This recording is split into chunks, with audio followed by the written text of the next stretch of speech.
안녕하십니까, 정인태입니다. 비자만 받고 도망가는 국제결혼 사기가 또 기승을 부리고 있다는 것입니다. 참 안타까운 일이 아닐 수가 없어요. 매일경제에서 보도하고 있는데요, 비자만 받고 도망 결혼 사기도 기승을 부린다라는 것입니다.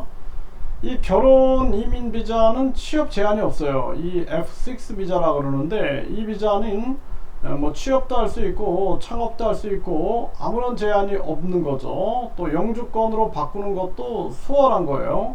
2년 거주하면은 영주권으로 바꿀 수가 있죠. 또 국적, 간이 귀화해 가지고 국적 취득하는 것도 가장 빠른 고속도로 이 국적을 취득할 수 있는 그러한 제도인데요.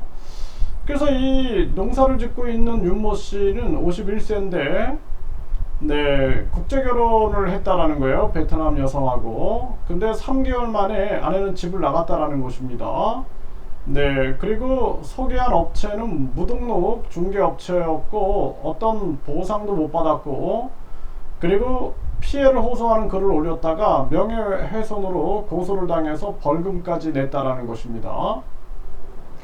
그래서 이 F6 비자, 결혼 비자를 받게 되면은 취업 활동에 제한이 없고 2년 국내에 체류하면은 영주권을 받게 되는 거죠. 이러한 제도고, 그 영주권을 받고 또 이제 외국인 투표권도 일정 기간이 지나면은 또 행사할 수가 있는 거죠.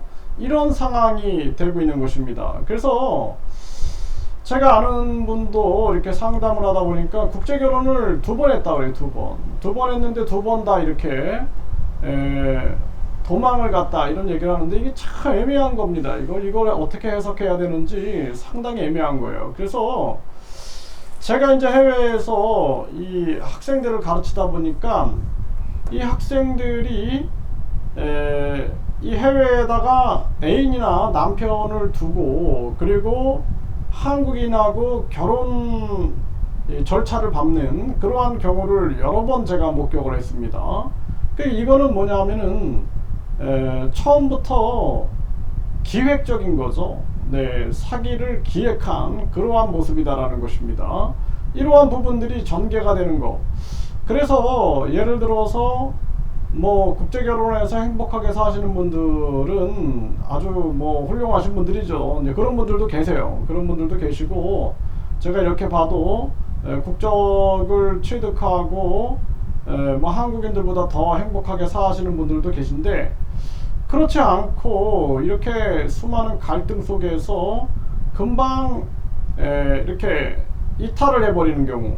근데 이게 이제 뭐 부부가 살다가 싸워가지고 뭐 이혼도 하고 헤어질 수도 있겠지만, 그게 아니라 처음부터 기획적이었다라면 이거는 큰 문제가 되는 것입니다. 그리고 한국 같은 경우에는 지금 이 저출산 고령화 문제, 또 결혼 기피, 출산 기피, 이런 정황에서 이 국제 결혼이 하나의 비자를 받기 위한 통로가 된다라면 한국도 위험해질 수 있는 거거든요.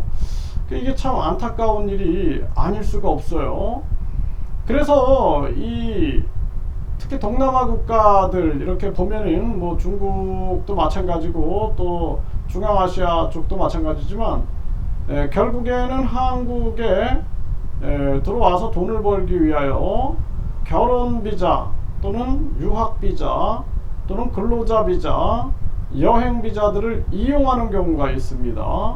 특히나 이 결혼 같은 경우에는 한 사람의 인생이 달려있는 문제이기 때문에 뭐 예를 들어서 근로자가 이탈하는 거, 또 근로자들이 기획적으로 불법 체류를 하는 거와 차원이 다른 거죠. 그래서 제가 전에 상담했던 분을 보면 정말 정신이 나가 있는 거예요. 그래서 이분이 학교 선생님이신데 공무원이죠. 공무원인데 이분은 나이가 한 50세 정도가 되셨고, 그리고 여성분이 베트남 여성인데 20대 중반인데, 그런데 이제 20대 중반인 이 여성분에게 이 학비도 대주고 해가지고 한국에서 대학까지 마쳤는데 사라진 겁니다. 그러니까 완전히 이분이 정말 잘하시더라고요. 보니까 우리가 모임 같은 거 할 때도 보면은 자기 부인한테 굉장히 잘하고, 물론 뭐 50대 20대 뭐 그래서 그럴 수도 있겠지만 아주 잘하시더라고요. 굉장히 잘하시고 행복해 보여가지고 저도 행복하길 바란다 이제 이러면서 같이 식사도 하고 그런 시간을 보내기도 했는데, 어느 날 이 부인이 없어져 가지고 그냥 진짜 눈이 뒤집혀 가지고 헤매고 다니는 거예요, 이분이. 네, 그래서 완전 이성을 잃어버린 거예요. 이성을 잃어버려 가지고 막 찾아 헤매고, 심지어는 저까지 막 의심을 하는 겁니다. 네, 그래서 제가 깜짝 놀랐거든요. 그래서 다 보여줬거든요, 제가. 네, 뭐 나는 연락한 적도 없고 내가 이 수화기까지 다 전화기까지 다 보여주면서 그래서 깜짝 놀랐던 적이 있습니다. 그래서 이런 문제가 계속 터지고 있구나. 그리고 이게 기획이냐 이러한 부분들을 잡아내기가 상당히 어려운 거예요. 그래서 한 분은 결혼하기 전에는 굉장히 잘했다 그래요. 굉장히 잘했는데 결혼하고 나서 한국에 오고 나서는 어떤 남자, 이제 외국 남자죠. 외국 남자하고 계속 통화를 하길래 통화하지 말아라, 말다툼이 일어나고, 그리고 이 싸우는 장면이 이제 촬영이 되고 이게 고발이 되고 고소가 되고 그래가지고 강제 이혼이 되고 결국에는 위자료까지 물어주는, 그리고 이제 이분은 아주 굉장히 절망 속에 빠져 있는 이러한 모습들. 그러니까 결혼이라는 건 굉장히 위험한 거예요. 그래서 이 결혼은 함부로 하면 안 된다. 한국인들끼리도 결혼 함부로 하면 안 되잖아요. 네, 그런데 이 국제 결혼은 더더욱 그렇습니다. 그래서 제가 비행기를 타고 이제 동남아 쪽에 가는데 한 분이 옆에서 말을 거시는 거예요. 그래서 왜 그러신가 했더니 뭐 이제 맞선을 보러 가신다고.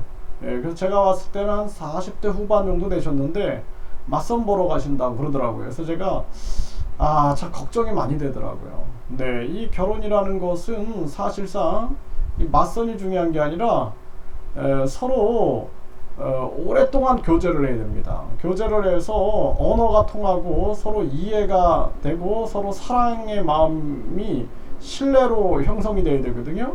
그리고 나서 결혼을 해도 이혼을 할까 말까인데, 그런데 말도 안 통하고 그리고 맞선 보고 이래가지고 이제 결혼 절차 밟고 그리고 돈이 나가고 이 속에서 이러한 상처를 받게 되면은 이거 심각한 문제가 생긴다라는 거예요. 그래서 제가 아는 분도 국제 결혼을 하신다 그러길래 제가 최소한 1년 이상 사귀시고 판단하셔라 이런 얘기를 했어요. 그래서 자주 가고 뭐 동남아 국가들이야 무비자로 갈 수 있으니 가서 가족들도 만나고 계속 교제하고 언어를 공부해서 서로 의사소통이 돼서 충분한 의사적 교류가 일어나고 신뢰가 형성된 다음에 해야 된다 이런 얘기를 많이 했어요. 근데 이분이 급하게 뭐 그 여성분에게 집을 지어준다, 또 뭐 이런 얘기를 하는 거예요. 그래서 제가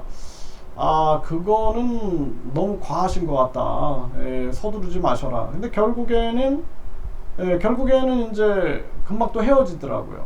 네, 그래서 그런 어떤 요구사항이 들어지지 않으면은 헤어지는 경우가 있는 거죠. 그래서 우리 국내 결혼도 신중해야 되는데 이 국제 결혼은 굉장히 위험한 거다. 제가 아까도 말씀드렸지만 제가 가르치는 학생들이 심지어는 제가 저번 영상에도 말씀드렸는데 한 대학교 강사님이 문자를 보냈는데 저한테 선생님께서 가르치시는 누구가 제가 지금 결혼 절차를 밟고 있는 여성입니다. 좀 잘 가르쳐 주십시오. 이런 내용인데, 그런데 그 사람이 현지에서 어떤 남자하고 동거하는 거예요. 동거. 그것도 한국인 남자, 한국어 선생.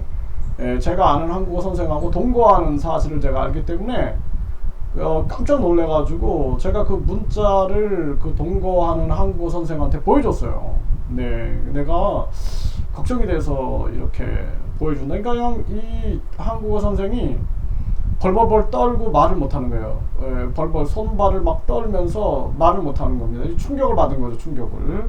그래서 그런 경우도 있다라는 것입니다. 이거는 하나의 이제 기획인 거죠, 기획. 그래서 심각한 문제다. 그래서 이제 그 한국어 선생 얘기는 서로 결혼까지 생각했는데, 그러면 이게 무슨 얘기인가? 결혼 절차를 밟고 있고 이 사람하고도 결혼 생각한다? 그러면은 비교하면서 갈아타게 하나? 막 이런 생각을 안 할 수가 없는 거죠. 네, 그래서 심각한 문제다라는 거예요. 대한민국이 이 저출산 고령화 상황에서 이 결혼까지도 이렇게 결혼 사기가 기승을 부린다 그러면은 대한민국의 미래가 아주 또 암울해진다라고 밖에 말씀을 드릴 수밖에 없습니다.